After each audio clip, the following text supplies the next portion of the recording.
Right, well, I'm Brian Ridley, and I've been in the Beamish Street for what 47 years now.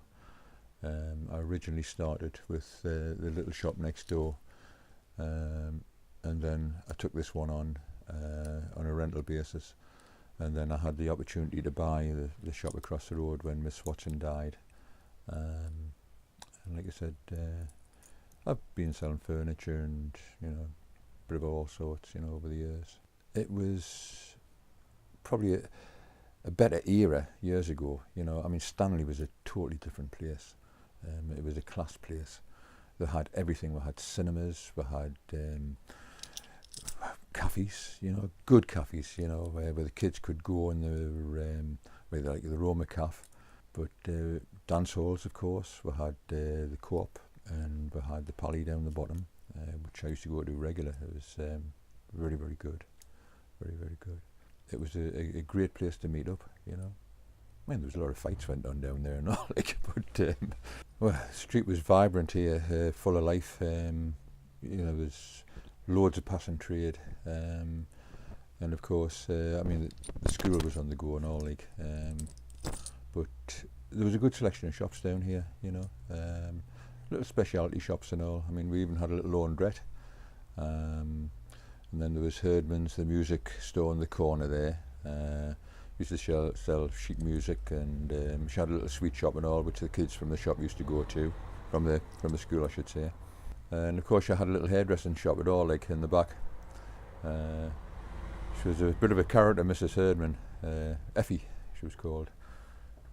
Many a time I've seen her. She used to have a little, I think it was a Yorkie, and she used to lower it from the bedroom window down onto the street in a basket, believe it or not. Let the dog out to do its jobs and then hark the thing back up again. Aye. She was a bit of a character, and then of course they had the music stall down in the market, down the bottom. The corner, that was, well, originally when I first came here, that used to be DIY, Focus, DIY. It's been quite a few things in the past. Originally it was the old market. They used to sell fruit and veg in there, and there was one or two more little stalls. And then when the market closed down, it was sold to this company called Focus, and they did decorating materials and bits of DIY stuff, and then after that, when they closed down, George Webb, who had a glass supply business around the corner, he bought it, and he started doing DIY and things in there. And that went on for quite a few years, and then it was sold to a company who opened it up as another small indoor market, like small groups, little units, and it wasn't very successful. In the street, consistence, probably myself and I think Fred, the garage people across the road with the car accessories, the Red Cross, of course. They bought that from Don Robertson. Used to be a shoe shop there. Don had been there for a lot of years, and he retired, and the Red Cross bought the premises. Macfields, they've only been here for the last few years. Previous to that, they were down in the old market area down at the bottom, down Station Road, which they've been there a lot of years. I think they originally came up from down Southmoor, and they took the place on down there. I remember as a kid, my parents taking me to get me hair cut down there, The news office was further down.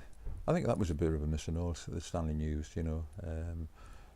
the advertiser's not the same, as what the old Stanley News used to be, get all the local gossip and everything going on.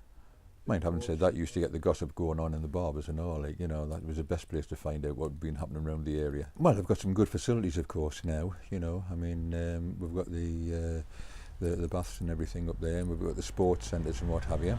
I mean, up where I live, even at Ox Hill, where the youth club is up there, I mean, they've got some cracking facilities up there, and it's used very, very well. I mean, they've got judo classes, keep fit, they've got squash up there, they do drama, there's a bit of all sorts going on, and then of course they still have the youth club on the go, you know, a couple of nights a week for the kids and that. I'm out every day walking the dogs, you know, and I mean for us round here we've got the coast to coast, you know, the cycle track, which is literally just down the back sort of thing, like, you know. Not just that, there's beautiful walks around the area, really, you know. Not that a lot of people seem to get out and use them, unfortunately. But yeah, Stanley has a lot to offer, and of course we have the museum and Tanfield Railway, you know, which fairly put the place on the map. I remember years ago when they first started with the Tanfield Railway, and just a little dedicated bunch of lads, you know, and I think what they've done down there is just absolutely amazing, totally amazing.